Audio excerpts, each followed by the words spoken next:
Okay, so good morning, ma'am. I am Isidro LICT Study Second Year Student Nurse from Foundation University. So today, ma'am, I'm going to assess your neurologic assessment. That assuming that I'm done with my hand hygiene, also I secure a private privacy for you. Okay, ma'am. So shall I start the assessment? So first is for the cerebral function is first you need to check the behavior of the patient and also the facial expressions. The describe the grooming as well as the effects, and then last we have the. So ma'am, can you stand up, ma'am?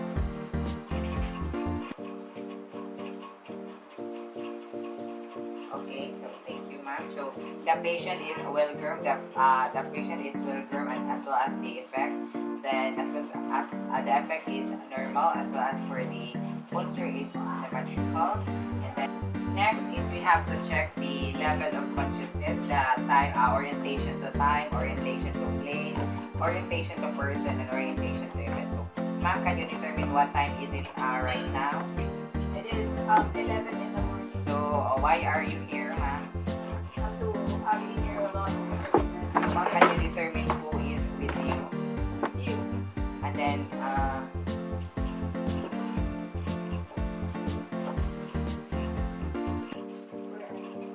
so where are you now, ma'am? Tacloban. So, next is we have to check the client mental status and cognitive skills. So, for the immediate, so ma'am, can you repeat 391, ma'am? 391. Okay, for the reason, so ma'am, can you tell me what is your breakfast today? Egg and rice. So, for the remote memory, ma'am, so can you tell me what when is your birthday? June 4, 2004. Okay, thank you. Next, we have for the mathematical or calculative. So, ma'am, can you calculate 4 plus 3? 7. So, as I observe there's no presence of abnormalities to this because the client can answer well. Next, we have for the general knowledge and vocabulary. So, ma'am, can you tell me how many days in a week and how many months in a year? So there are 7 days in a week and 12 months in a year. Next, we have the thought process. So, ma'am, can you define apple, ma'am? Apple is red, it's fruit, and it's yummy. And then next we have for the abstract thinking. So, ma'am, where did you graduate during your senior high school, ma'am? At Science High School. So for next we have for the judgment, ma'am. So for I am going to give some example, ma'am, and then can you tell me, ma'am? So for example, ma'am, if someone breaks your heart, ma'am, so what do you feel, ma'am? Sad, yeah, sad. For today, ma'am, I am giving some example, ma'am, for the judgment. So, for example, ma'am, if someone breaks your heart, what do you feel, ma'am? Sad. Okay, so I observed there's the presence of abnormalities. So next, we have the communication. So, test the client's speech and language. So, ma'am, can you read this one, ma'am? So, instruct client to flex head to chest.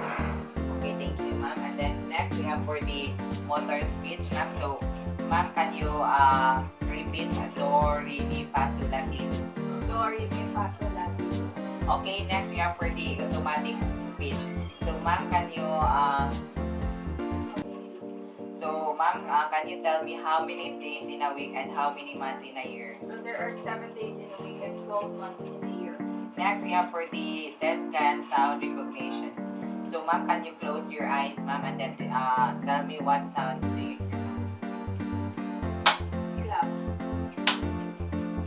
Next, we have for the test client or the auditory verbal comprehension. So, ma'am, can you can you point the wall and ceiling in the floor? Okay, next we have for the test client's visual recognition. So, ma'am, can you tell me what did you see in the area, ma'am? So I can see tumbler, chair, table, door, and then ID. Next, we have for the test client visual recognitions.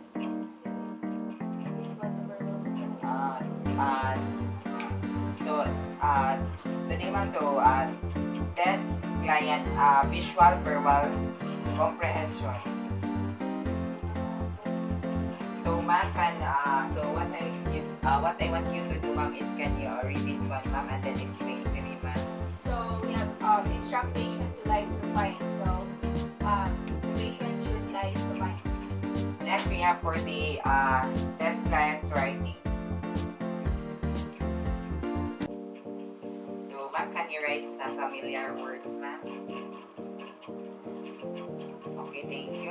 Next, we have for the copying figure. So, ma'am, can you copy the figure? What did you say, ma'am?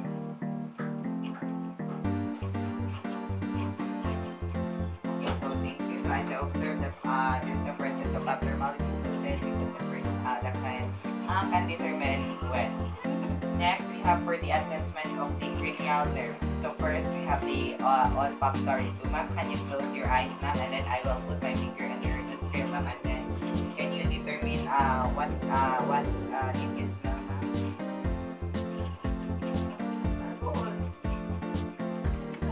Next, we have for the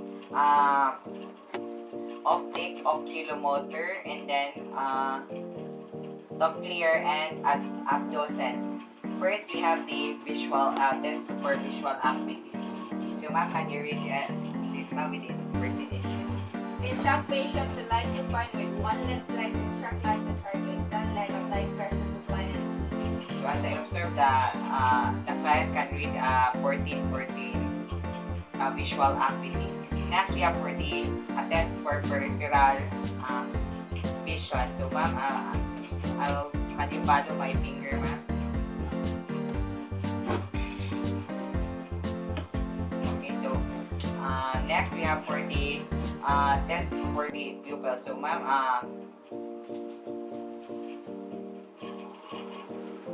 okay, so I observed the client. There is no presence of abnormalities noted.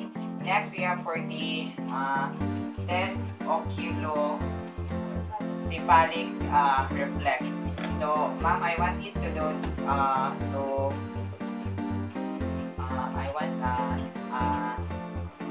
hold the client head and then turn side by side. Okay, after rotating the client head and then observe for the eye movement. Next, we have for the trigemina for the motor function. So, ma'am, can you move your jaw, ma'am? And then, ma'am, can you clench your jaw, ma'am? So then palpate.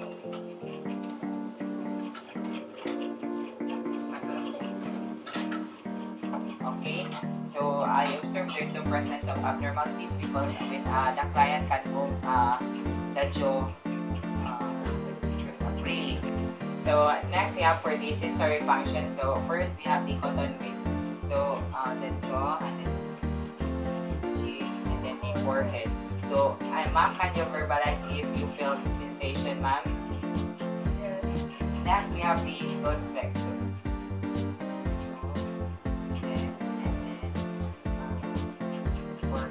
So again, ma'am, can you verbalize if you feel sensation, ma'am? Yes. So next we have for the corneal reflex. So lightly,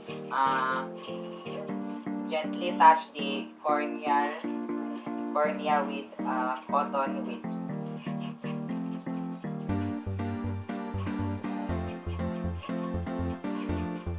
Okay, so overall, ma'am, are normal. There's no presence of abnormalities noted. So next we have for the facial. So ma'am, can you smile, ma'am? And then ma'am, can you frown, ma'am? Ma'am, can you raise your eyebrow, ma'am? And then ma'am, can you show your lower teeth, ma'am? And then the upper, ma'am. Next, we have for the ask the patient to puff out the check. Next, we have for ask the patient. So, ma'am, can you force your lips, ma'am? And then, ma'am, can you close lightly your eyes, ma'am? Okay, next we have for the test taste. Next, we have test for sweet taste and then test for sour taste. Next, we have the test for salty taste. So assuming that I perform the overall test, so I observe the client overall is normal, there is no presence of abnormalities. Next, we have for the acoustic. First, we have the performing laboratory test. So I will place the tuning fork in the forehead of the client, and then, so ma'am, can you verbalize if the sound is can no longer heard, ma'am? Next, we have for the performs right test. So I will place the tuning fork in the mastoid process and then to the front ear of the patient. So ma'am, can you verbalize if the sound can no longer heard, ma'am? Next, we have for the lumbar test. So ma'am, can you stand up, ma'am? Can you close your eyes, ma'am? Open. Okay, thank you, ma'am. So I observe overall is normal, so the patient can hear inaudibles. There is no presence of abnormalities noted. Next, we have for the glossopharyngeal and vagus. So next, observe for patient ability to swallow, cough, and talk. So ma'am, can you swallow, ma'am? Can you cough? And then, can you talk, ma'am? Yes. Next, we have for the check, so palate and uvula. So ma'am, can you open your mouth? Next, we have for the test better taste. So assuming that I perform the taste better taste, so overall are normal. Next, we have for the accessory. Next, instruct patient to shrug shoulders upward against resistance. So ma'am, can you shrug your shoulders upward, ma'am?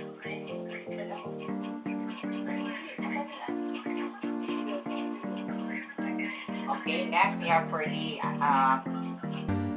ask patient to turn head from side to side against resistance. So ma'am, can you turn your head side to side, ma'am? Okay.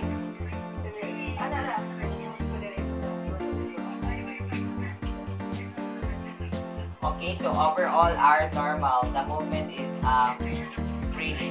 Next, we have for the hypoglossal. So ask the patient to protrude his tongue, and then ask the patient to say the L and T, and then ask the patient to move his tongue side to side. So ma'am, can you say the L and T, ma'am? So ma'am, can you protrude your tongue, ma'am? Okay, next we have for ma'am, can you move your tongue side by side, ma'am? Okay, so overall are normal. Next we have for the assessment of sensory assessment for the assessment of superficial sensation. So use button with touch upper extremities, then the torso, then lower extremities.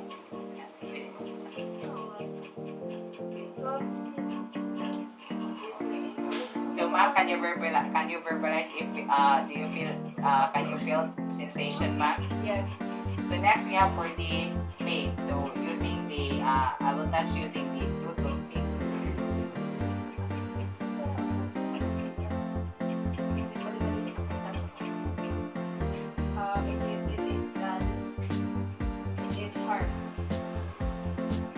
Next we have for the temperature. So test sensation to warm, test sensation to cold, and ask the patient to identify the temperature. So assuming that I put warm and cold substance to the skin of the patient. So ma'am, can you identify the temperature? Yes. It's cold and warm. Okay, so overall are normal. Next, we have for the assessment for deep sensation. So uses tuning fork, place a vibrating tuning fork over a finger joint, and then place vibrating tuning fork over a toe joint, and then instruct patient to verbalize if vibration is felt and when it stops.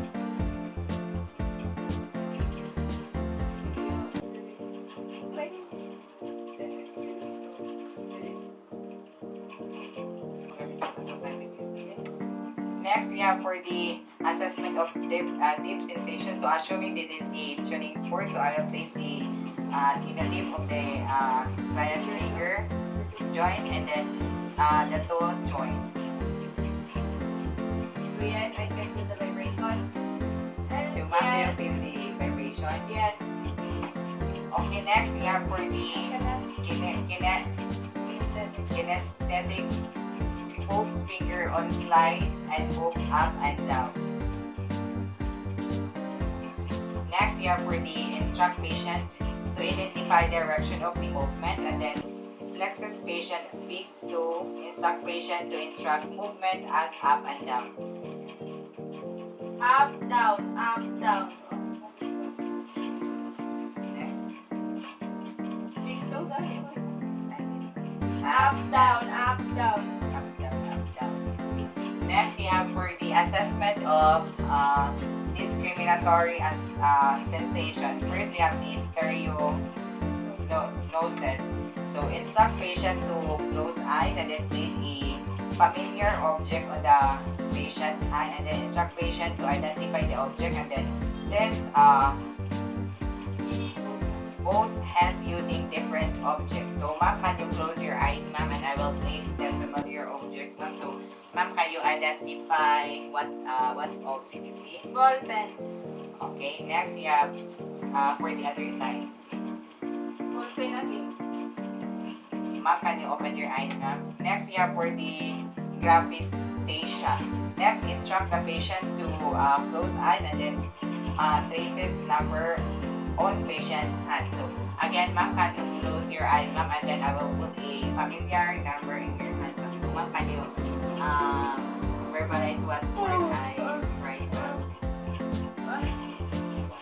1, 2, 3. Okay, thank you, ma'am.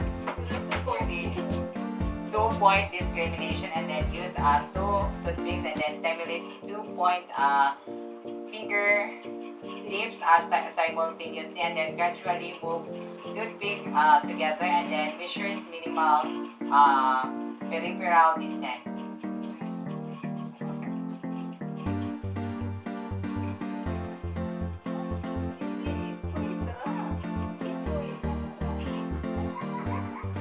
Okay, next we have for the point localization. So instruct the patient to close eyes and then touch the area on the patient's extremity and then instruct the patient to point the areas being touched and then performs procedure on upper extremities, perform procedure on lower extremities. So ma'am, can you close your eyes, ma'am?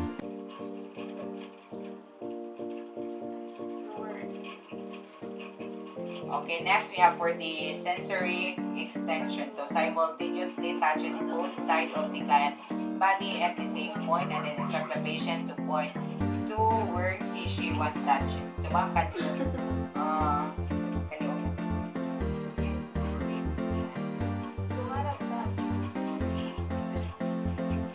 next we have for the assessment of the deep tendon reflexes. First is the bicep. So rest patient's elbow on nurse and then a non-dominant hand and then place tap over the bicep tendon and then strikes on thumb nail with a reflex hammer.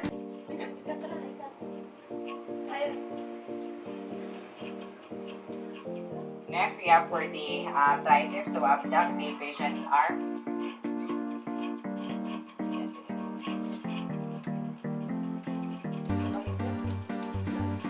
Next, we have for the brachioradialis. So, first, we have the plantar.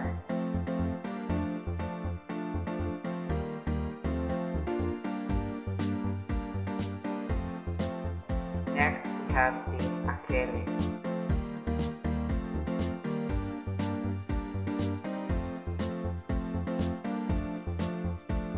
Next, we have for the assessing the meningeal sign. So, ma'am, I will put you in the supine position for the curling sign. So, ma'am, can you?